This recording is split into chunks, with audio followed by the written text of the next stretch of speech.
Hey guys, welcome back to the channel. When a lot of people think of airtime, they often think of rides such as El Toro at Six Flags Great Adventure, Superman the Ride at Six Flags New England, and countless others. So what is airtime? Airtime, generally speaking, is the feeling of being lifted up out of your seat.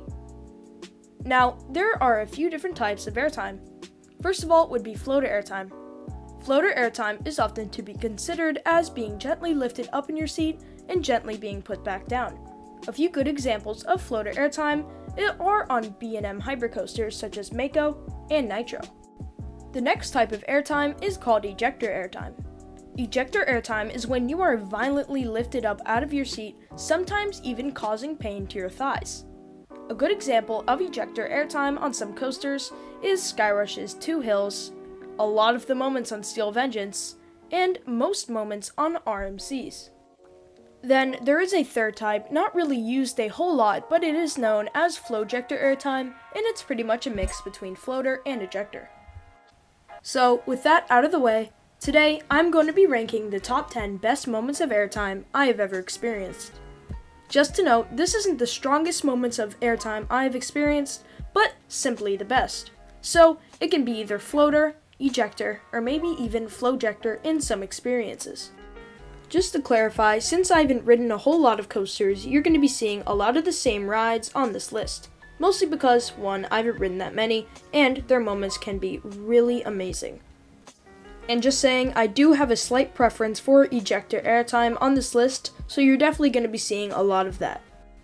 Number 10, the floater hills on Nitro. Some would say that the first drop is the best moment on Nitro, but I would disagree as I found the floater hills to be very memorable. Nitro is usually a love-hate relationship with most enthusiasts, but I would really disagree with the hate on this ride, as I think it's a great ride for what it is, and, though I haven't ridden much, it is in my top 5. The first floater hill especially gives some great sustained floater airtime in all rows, but the back row is really the best as you get some great airtime going down the hill. The second hill on the ride, well, not as good as the first, still gives some good sustained floater airtime as you gently get lifted up out of your seat and gently get put back down. And just to clarify, this is probably the only floater moment on this list as you're going to be seeing a lot of ejector airtime. Now, taking a big jump from our number 10 spot, we have the drop off the turnaround on Jersey Devil.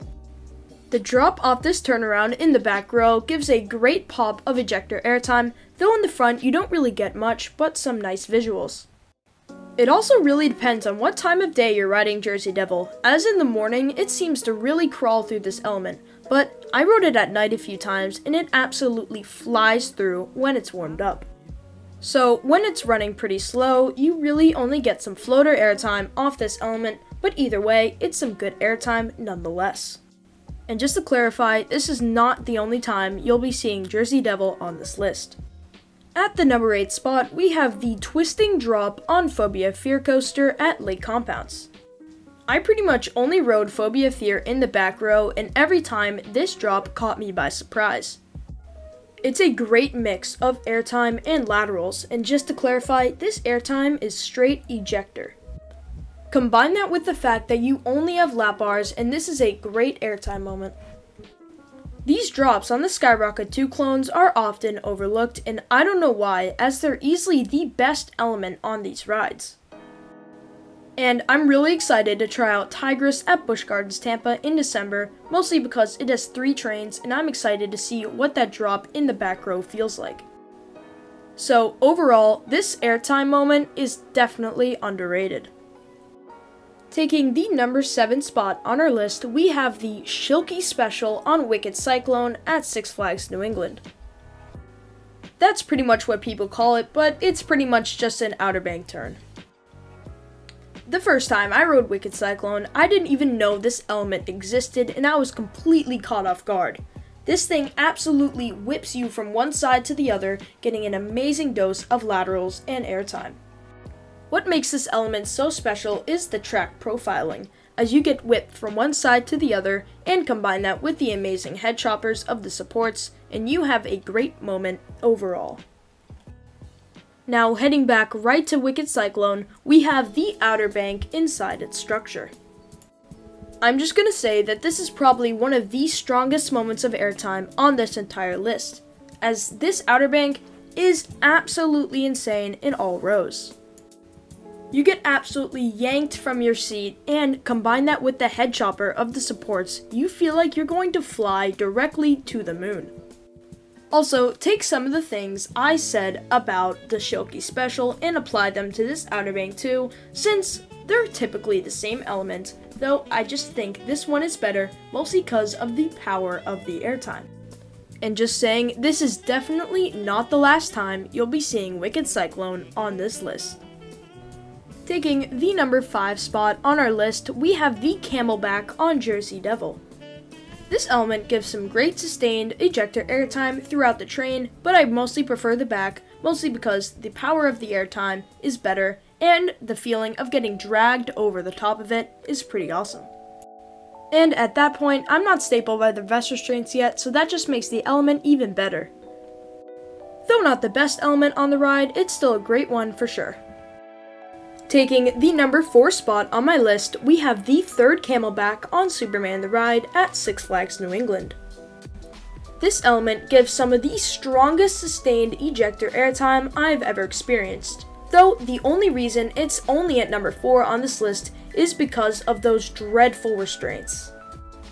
By that point of the ride, you're really too stapled to really feel this ride's airtime, and though I don't mind them too much, I can definitely tell that it really takes away from the overall ride experience. But overall, this moment of airtime is still just absolutely insane, no matter how much pain the restraints cause to your legs.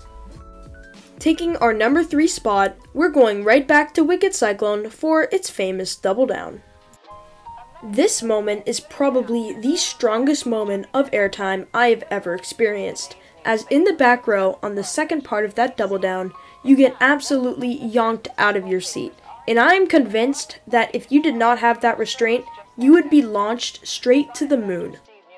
This element in particular is over others mostly because of how sustained that ejector is on the second part of the double down. Though the element isn't as sustained as Superman's Camelback, this one, at least my legs aren't being absolutely crushed by the restraints. I'm sorry, Superman, but you know it's true.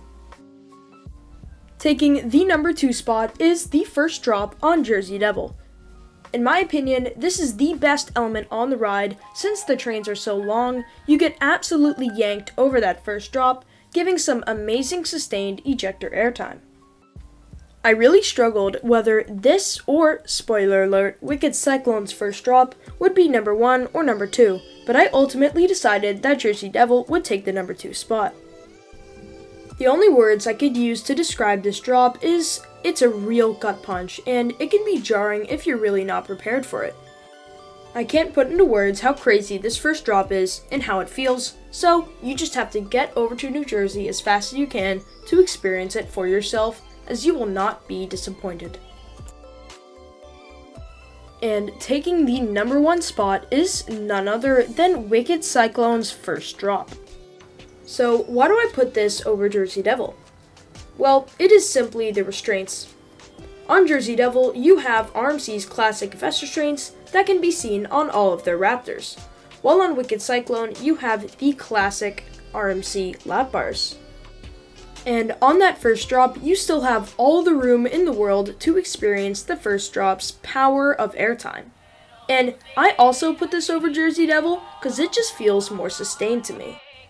This drop is even more of a gut punch than Jersey Devil's, which I just find absolutely crazy because I find Jersey Devil's first drop to be one of the best out there.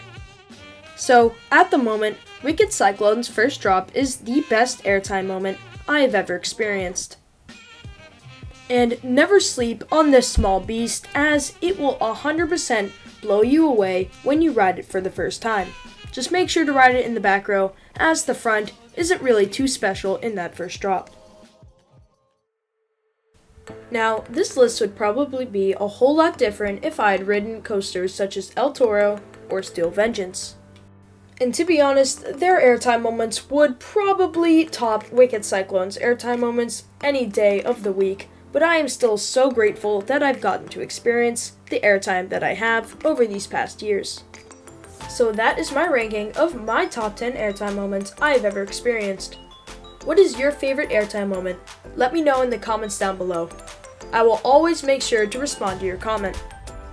So, if you enjoyed the video, maybe consider leaving a like, or if you really enjoyed it, maybe consider even subscribing. So guys, without further ado, I hope you all enjoyed the video, and I'll see you guys in the next one. Peace.